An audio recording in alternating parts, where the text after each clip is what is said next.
Cuando la fe de una familia es llevada a juicio, el cielo puede intervenir donde la justicia humana fracasa. Todo parecía perdido. Una pareja sencilla, 2 hijos, y una acusación increíble por simplemente vivir su fe en público. En el tribunal, rodeados de fiscales fríos y de un sistema que no comprende el poder de la oración, estaban a punto de ser silenciados. Pero entonces, él entró, sin toga, sin título, sin anuncio alguno, solo con una carpeta de cartón en las manos, y una autoridad que nadie allí supo explicar. Lo que sucedió en esa sala no fue solo una defensa, fue un momento tan profundo, tan fuera de toda lógica, que hasta el día de hoy nadie logra contar esta historia sin estremecerse.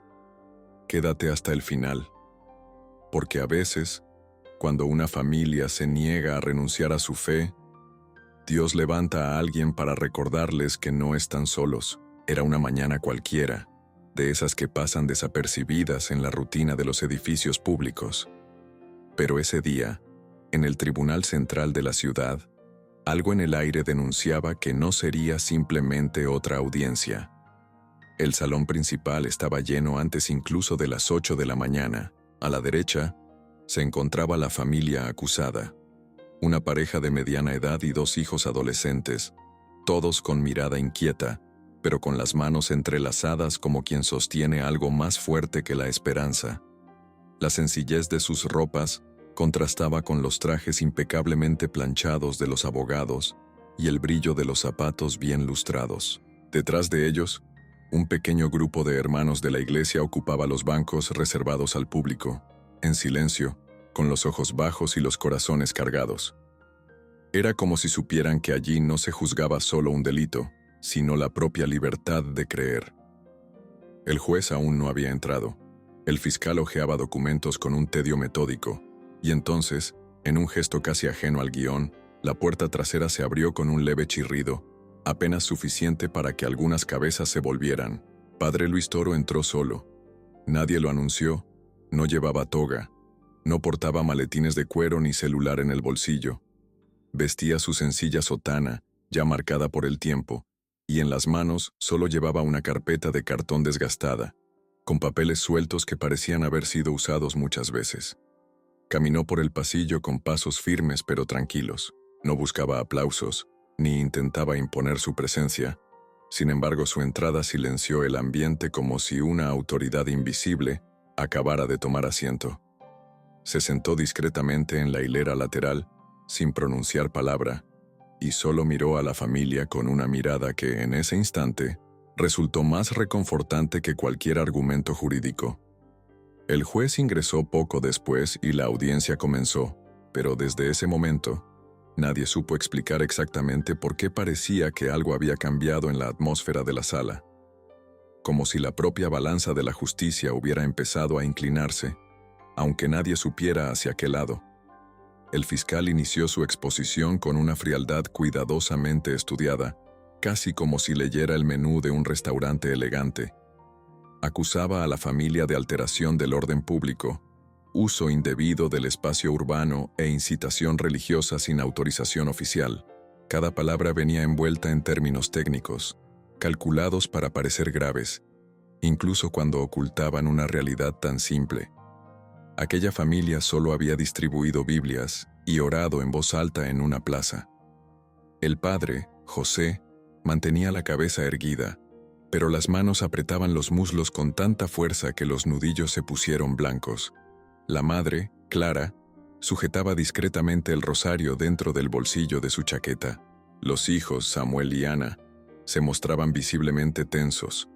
Ana hacía temblar los dedos de la mano izquierda, mientras Samuel no despegaba la mirada del suelo. Detrás de ellos, los hermanos de la iglesia respiraban hondo, como si cada acusación fuera una flecha lanzada contra todos ellos. El silencio en la sala era denso. Ni siquiera los susurros habituales de los curiosos se atrevían a romper ese peso invisible. Y entonces, Padre Luis se levantó. No pidió permiso, tampoco se dirigió al juez ni a los abogados. Simplemente se puso de pie en el centro de la sala y sacó de la carpeta un papel doblado con marcas antiguas.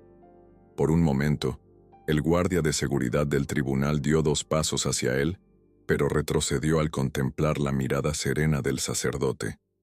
Era como si él supiera exactamente lo que estaba haciendo. Sin prisa, alzó el papel y comenzó a leer en voz alta. No una defensa legal, sino un fragmento del Evangelio de Juan. En el principio era el Verbo, y el Verbo estaba con Dios, y el Verbo era Dios. Su voz no era estruendosa, pero cortaba el aire con una nitidez imposible de ignorar. El juez se inclinó hacia adelante. La fiscalía frunció el ceño, y todas las miradas se dirigieron a ese hombre que no formaba parte del proceso, pero que de algún modo era el único que realmente entendía lo que estaba en juego allí. En ese instante, algo invisible y profundo comenzó a moverse en las personas. Era como si una presencia distinta hubiera entrado en la sala, no con fanfarria, sino con una calma inquietante, como si se convocara a Dios mismo como testigo. El juez, visiblemente molesto, interrumpió. «Padre, esto no es una iglesia. ¿Está usted consciente de que esto es una corte de justicia?» Pero el sacerdote no respondió de inmediato. Dobló con cuidado el papel, lo guardó de nuevo en la carpeta y miró directamente a los ojos del juez. «Excelencia, si esto es una casa de justicia, entonces la verdad también tiene derecho a hablar. Y la verdad, señor juez, es que estos acusados no cometieron ningún delito. Solo hicieron lo que millones de personas temen hacer: llevar esperanza a quien no tiene nada». La sala reaccionó con un leve murmullo. El fiscal se levantó con indignación y exigió que eso terminara de inmediato, alegando desrespeto al tribunal. Pero el juez, por alguna razón que ni él mismo podría explicar después, pidió silencio. Ordenó que el padre continuara, y fue entonces cuando la atmósfera del recinto cambió por completo, porque en ese momento, lo que se juzgaba ya no era solo una familia, era la fe de todos los presentes, era la libertad de creer, de hablar, de existir sin vivir a escondidas. Padre Luis abrió la carpeta de nuevo y sacó una hoja manchada con gotas de café, un trozo arrugado de papel donde había anotado palabras que solo un corazón en constante oración sería capaz de reconocer. No arremetió contra nadie, no señaló culpables. Solo contó lo que aquella familia hacía en las plazas, cómo ofrecían sopa a los indigentes, cómo oraban con quien deseaba renunciar a la vida, cómo tendían la mano sin preguntar de dónde provenía la persona. Mencionó nombres, situaciones, fechas, no como pruebas frías, sino como quien atestigua actos de amor. Y poco a poco, el tribunal comenzó a escuchar de verdad. Las expresiones hieráticas se fueron suavizando. Hasta el guardia de seguridad, que antes miraba con desconfianza desde un costado, terminó clavando la mirada en el suelo, como si recordara algo que había olvidado hace mucho tiempo. Finalmente, sucedió lo inesperado.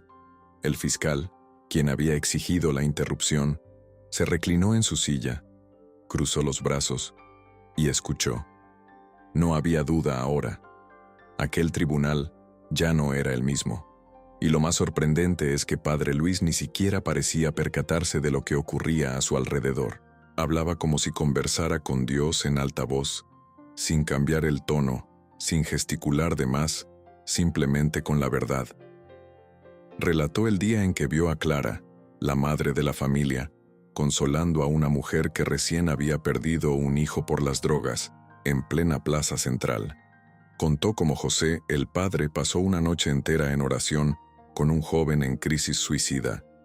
No gritan con megáfonos, no piden diezmo, no humillan a nadie, simplemente están ahí, como lo haría Jesús. La frase quedó suspendida en el aire.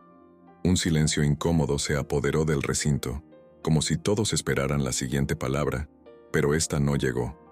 En su lugar, Padre Luis alzó la mirada hacia el juez. Si esto es un crimen, entonces estamos condenando la compasión.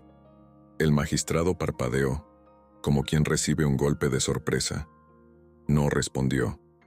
Simplemente desvió la mirada hacia el crucifijo colocado discretamente sobre la puerta de la sala. Un detalle que pocos habían notado, pero que ahora parecía más grande. Los ojos de la hija menor, Ana, estaban vidriosos.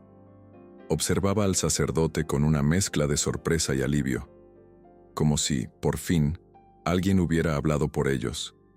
Al hermano, Samuel, que hasta ese momento permanecía inmóvil, finalmente se le iluminó el rostro, y en ese instante, todo cambió dentro de él. El miedo que le oprimía el pecho dio paso a una sensación difícil de describir, como si, de pronto, se sintiera visto, comprendido. La madre, Clara, dejó que se deslizaran lágrimas silenciosas por sus mejillas, pero no eran de tristeza. Eran lágrimas de quien sabe que, aun cuando todo parece perdido, hay algo más grande obrando. Los hermanos de la iglesia, que antes estaban callados, comenzaron a moverse en los bancos. Algunos cerraban los ojos. Otros susurraban oraciones. Lo que sucedía allí no era solo una audiencia judicial, era un momento espiritual, y todos, incluso los que no creían, lo percibían. Padre Luis entonces hizo algo que nadie esperaba. Cerró la carpeta con delicadeza, dio 2 pasos hacia adelante, se situó exactamente en el centro del tribunal y alzó los ojos, no hacia las personas, sino como si mirara al cielo. Y allí, con la misma voz serena de antes, empezó a orar. Una oración sencilla, sin palabras rebuscadas, sin invocar nada espectacular, solo un clamor humilde para que la justicia se impartiera con misericordia y no con vanidad. Aquella oración no estaba en el libreto, ninguna ley contemplaba aquello. Sin embargo, nadie se atrevió a interrumpir. El juez guardó silencio, el fiscal quedó paralizado, el guardia de seguridad inmóvil. Incluso el pasante de la defensa, que hasta entonces tecleaba sin cesar, dejó el teclado en el regazo y bajó la cabeza. Y fue en ese preciso instante que ocurrió algo inexplicable. Las luces del tribunal comenzaron a parpadear suavemente. Nadie pronunció palabra alguna. Podría haber sido solo un corto eléctrico, quizá, pero quienes estuvieron allí saben que no fue solo eso. Había un peso en el aire, no de opresión, sino de algo presente, invisible y al mismo tiempo palpable, como si la sala se llenara de una presencia silenciosa que no necesitaba identificarse. Clara apretó la mano de su esposo. José cerró los ojos con fuerza, y Padre Luis, sin cambiar su semblante, concluyó la oración con un amén tan firme que pareció resonar en los bancos. El juez carraspeó desconcertado. Quiso retomar la formalidad de la audiencia, pero las palabras se le trabaron en la garganta. Intentó continuar, pero tropezó con las frases. Solicitó un receso de 5 minutos. Se levantó con premura y salió por una puerta lateral, dejando sus papeles abandonados sobre la mesa. Fue entonces cuando una de las asistentes del tribunal, una mujer que hasta ese momento nadie había notado, se acercó al sacerdote con los ojos llenos de lágrimas. Solo dijo: «Yo crecí en la iglesia, pero me alejé. Gracias por recordarme». El receso de 5 minutos se prolongó casi 20. La sala permaneció llena, pero nadie se atrevía a hablar en voz alta. Algunos se quedaron sentados, otros salieron al pasillo a tomar aire. Había una tensión extraña en el ambiente, no de conflicto, sino de reverencia. Padre Luis continuaba sentado en silencio, con la carpeta sobre el regazo y los ojos cerrados, como si aún estuviera en oración. Clara, a pesar de su nerviosismo, se acercó a él y rozó suavemente su mano. «Gracias», le dijo con voz entrecortada. Él simplemente sonrió y respondió en tono bajo: «No fue por mí». En ese momento, José sacó del bolsillo una pequeña Biblia de tapa azul, gastada por el uso constante, y se la ofreció al sacerdote. «Usted salvó a nuestra familia», le dijo. Pero el sacerdote no aceptó el regalo. Puso la mano sobre el libro y contestó: «Quien salva es la palabra, no yo». Cuando el juez regresó, llevaba algo diferente en el semblante. Sus hombros estaban menos tensos, el tono de su voz menos mecánico. Se acomodó en su silla, ajustó los lentes, respiró hondo y dirigió la mirada fija hacia la fiscalía. Solicitó que retiraran las acusaciones formales y revisaran el caso a la luz de la libertad de expresión y de la ausencia de daño concreto. Fue un giro que nadie vio venir. El fiscal protestó, como era previsible, pero su voz ya no tenía la misma fuerza de antes. Era como si todos allí hubieran presenciado algo que hacía que los argumentos legales parecieran pequeños, casi irrelevantes. El juez pidió que la defensa hablara, pero el abogado de la familia rehusó. Dijo que ya se había dicho todo lo necesario. Miró al sacerdote y añadió: «No existe argumento más contundente que la verdad revelada con fe». En ese instante, surgió un aplauso suave y espontáneo desde los bancos del fondo. El juez golpeó la mesa con la pluma pidiendo orden, pero no pudo ocultar una sonrisa. Y por primera vez esa mañana, la familia respiró con alivio profundo. La decisión formal aún se registraría en actas, y el proceso continuaría sus trámites burocráticos, pero todos sabían que el resultado real ya se había consumado. Aquella audiencia no sería recordada en documentos, sino por las marcas invisibles que dejó en quienes presenciaron los hechos. Uno de los jurados, un hombre reservado que hasta ese momento evitaba el contacto visual con los acusados, se levantó despacio y se acercó a Clara. Le tendió la mano, sin decir palabra. Y en ese apretón silencioso entre ambos, había más compasión que cualquier discurso de clausura. En el exterior del tribunal, el cielo que había estado nublado comenzó a dejar escapar algunos rayos de sol entre las nubes. Nada que llamara la atención de los transeúntes apurados en la acera, pero para quienes salían de esa sala, era casi simbólico. Ana salió abrazada a su hermano. José caminaba despacio, con la mano en la espalda de su esposa. Estaban extenuados, pero era el tipo de agotamiento que sobreviene tras atravesar una tormenta y permanecer en pie. Padre Luis salió al final. No habló con la prensa, no se detuvo para recibir saludos, ni siquiera volteó a mirar hacia atrás, solo caminó en silencio por la acera, con la carpeta de cartón aún en las manos.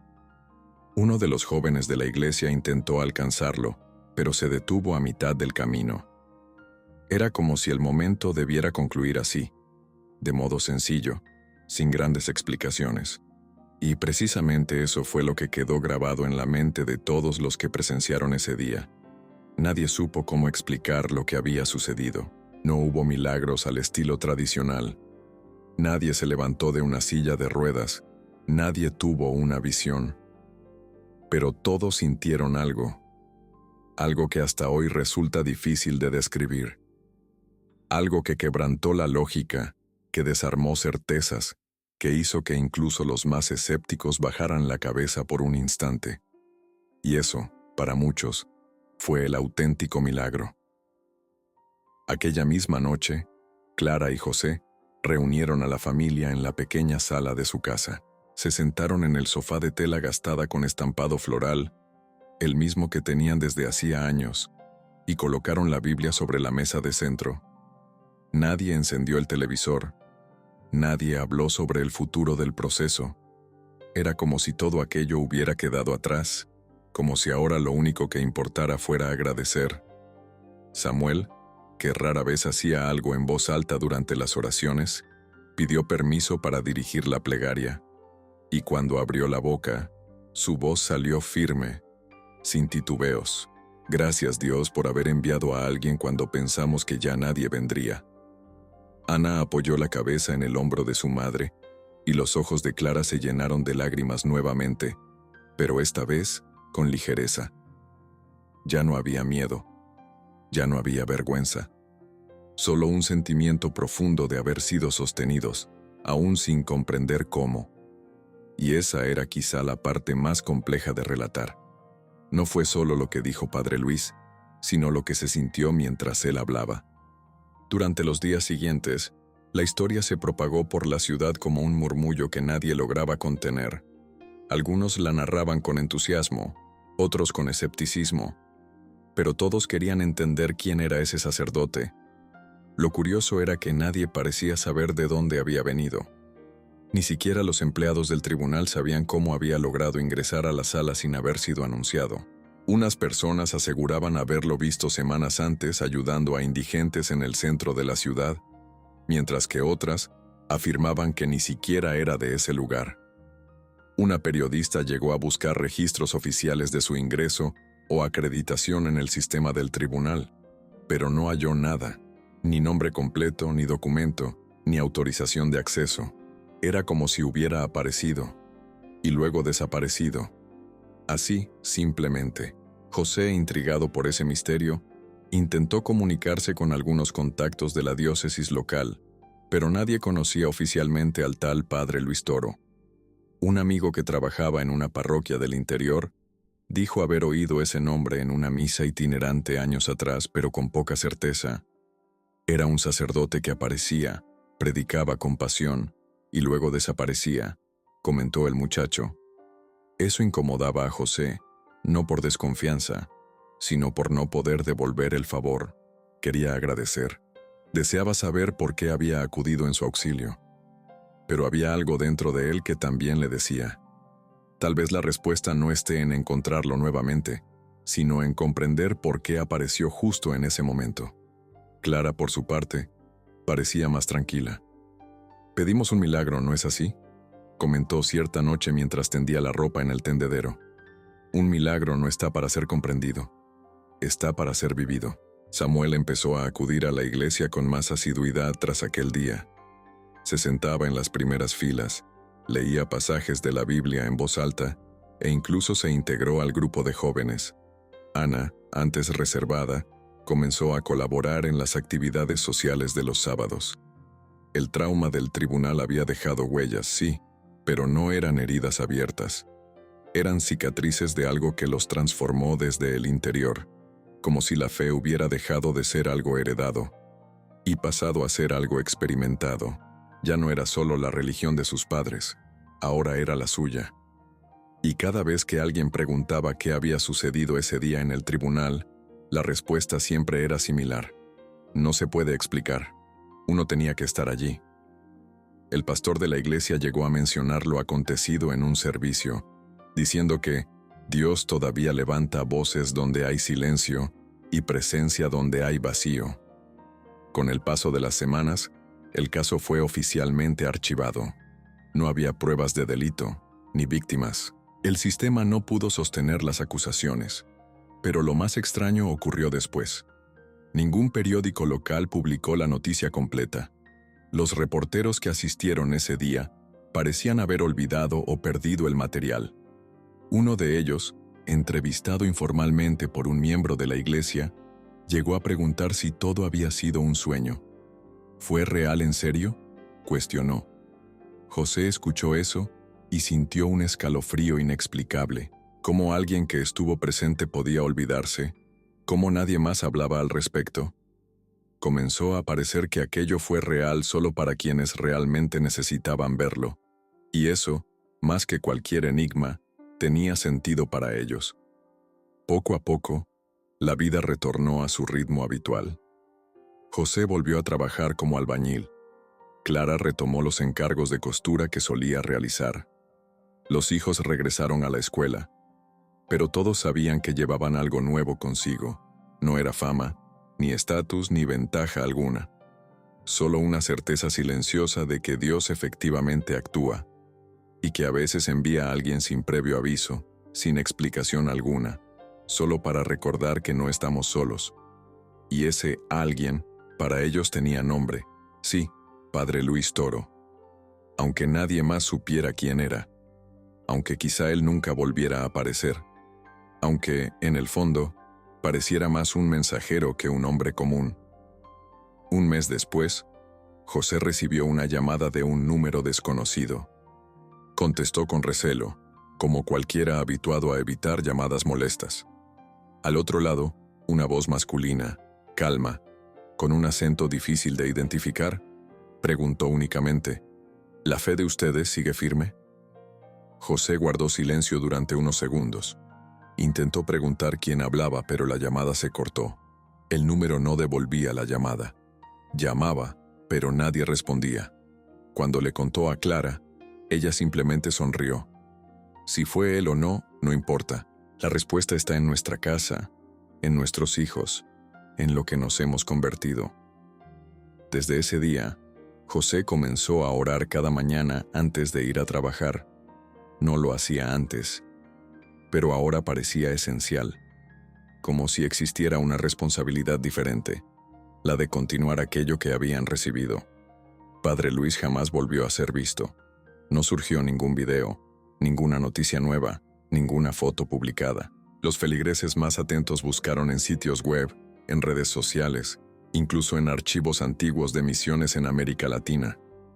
Sin embargo, fue como buscar viento en la oscuridad. Algunos comenzaron a decir que era un ángel. Otros afirmaban que simplemente fue un sacerdote valiente. La verdad es que nadie lo sabía, y al mismo tiempo, a nadie le importaba, porque lo que él dejó no dependía de su presencia. Era como si el mensaje hubiera sido el regalo más valioso, no el mensajero. Ana escribió sobre esto en un trabajo escolar y emocionó a su profesora. Samuel mencionó el episodio en una charla para jóvenes de la comunidad e hizo llorar incluso a los que rara vez asisten a la iglesia. Aquel tribunal se convirtió en algo más que un lugar de justicia. Se transformó por un instante en un altar.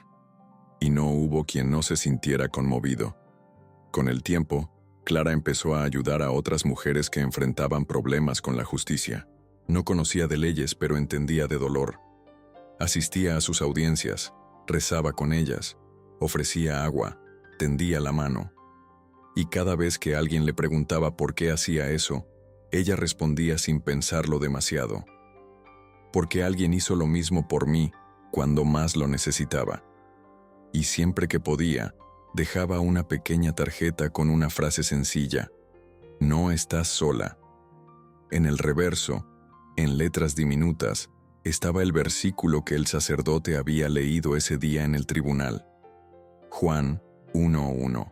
Era su forma de mantener vivo aquello, aún sin explicaciones grandiosas. Era discreta pero constante. Un tipo de devoción que no necesita escenario. La familia nunca olvidó lo ocurrido, pero tampoco quedó anclada en el pasado. Lo que ocurrió ese día se volvió parte de su historia, pero no se convirtió en idolatría ni en un cuento repetido. Era simplemente un recuerdo que ardía en el pecho, un momento que los modeló, algo que no se puede demostrar con documentos, pero que nadie lograba negar. De vez en cuando alguien de la iglesia sacaba a relucir el tema y el ambiente cambiaba.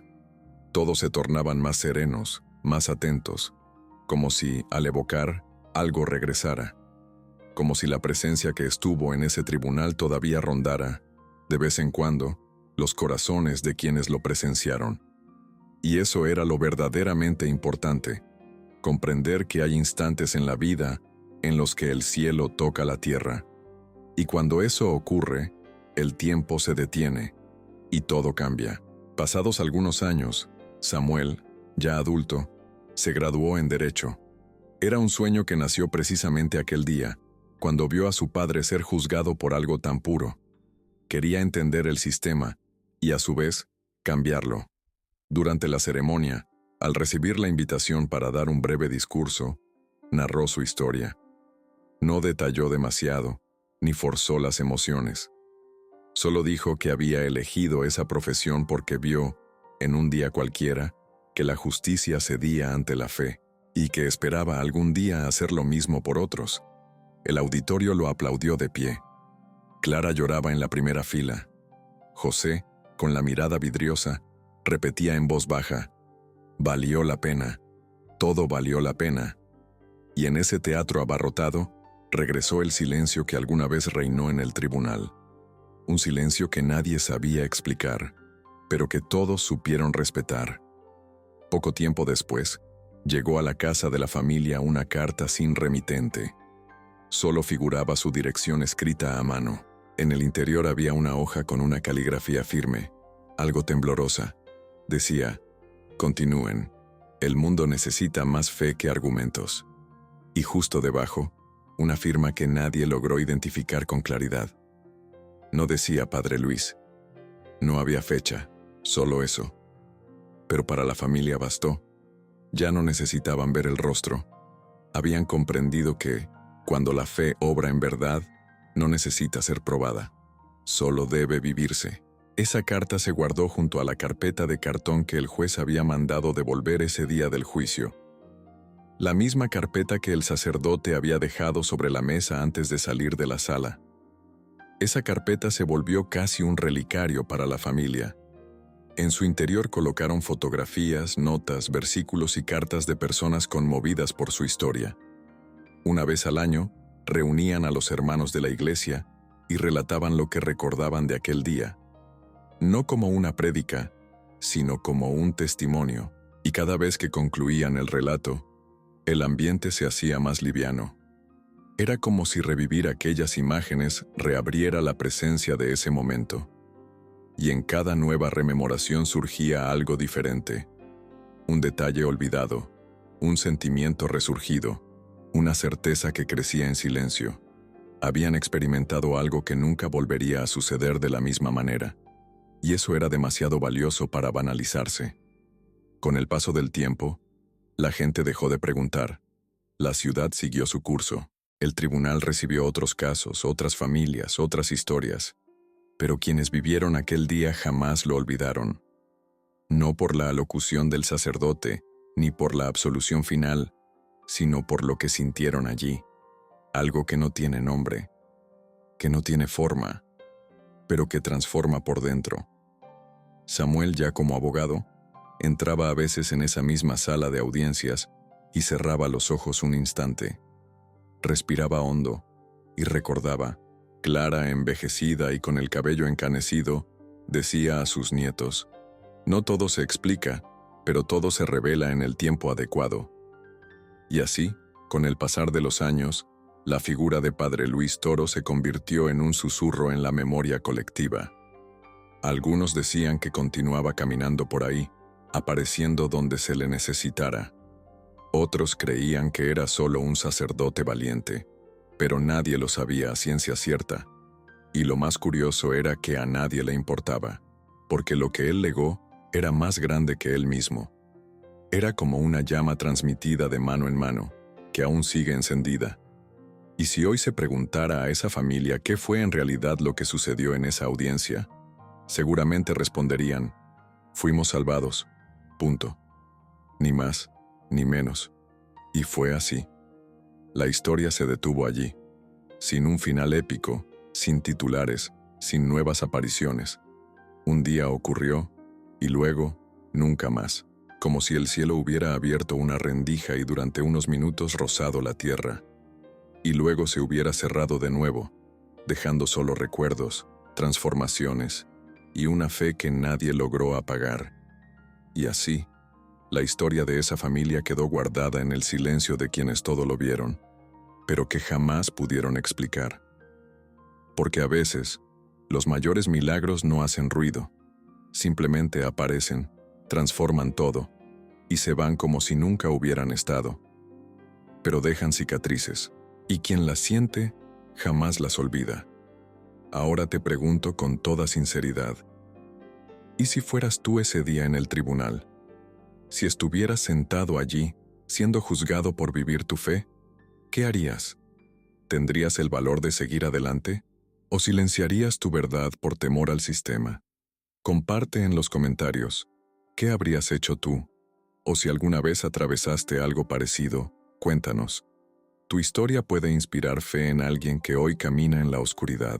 Si este mensaje te conmovió, suscríbete al canal y activa la campana. Es muy importante para que no te pierdas los próximos contenidos que, como este, aportan verdad, fe y transformación. Y si crees en este trabajo y deseas ayudarnos a difundir estas historias aún más lejos, haz clic en el botón «Ser miembro» aquí abajo. Es una forma sencilla de apoyar y también poderosa. No te vayas todavía. El próximo video que aparece en tu pantalla podría ser justo la continuación que tu corazón necesita. Haz clic en él y acompáñanos en este camino. Con cariño, fe y verdad, nos vemos en la próxima reflexión.